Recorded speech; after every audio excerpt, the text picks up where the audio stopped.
Okay, welcome back. Thank you for supporting me here on Patreon. What I have here is a letter from a young man in Texarkana, Texas. And he actually drew that, and this is a real note. So right away I was like, I have to make this. And of course I have to make it a video. I went back and forth several times trying to decide what would be the best way to do this.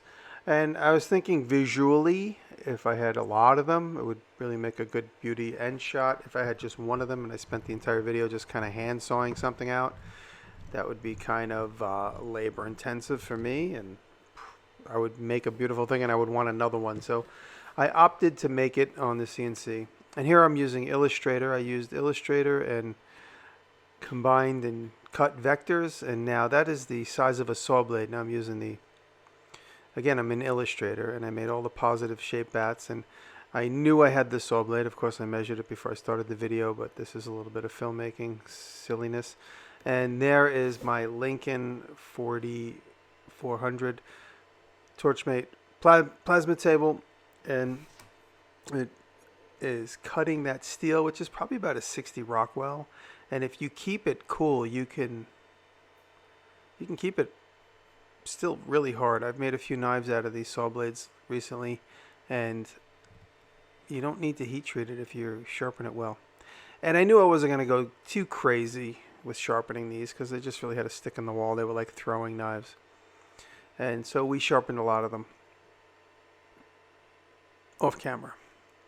And I just did that one to show you how it was, how it worked in real time. And you see me pointing at two of them didn't cut through because we ran out of air by the time we got to the end of that cut. So I had to recut them. As long as you don't move the blade, you can recut, or you could choose to cut from a certain vector in the G code. And there it is. I really enjoy cutting things on the plasma table. It's like one of my favorite things, designing things. And this is a great tool. This is a new multi-tool. I'm working with these guys. I met them at Maker Central, and they have a European and American version. And this is a great grinder. For under $500 or $600, you can get into grinding, making knives with a big contact wheel. So there is an affiliate link if you're at all interested. It's a great grinder to get started with. And like I said, the other grinders I have are over $2,000 each. They're great too, but they're $2,000 each, and they do a lot of different things. And here's one that I polished up with Scotch-Brite off camera on that same multi-tool. It comes with a Scotch-Brite wheel, and I was able to get it to sharpen enough to shave, and that is legit really shaving my skinny hairy arm.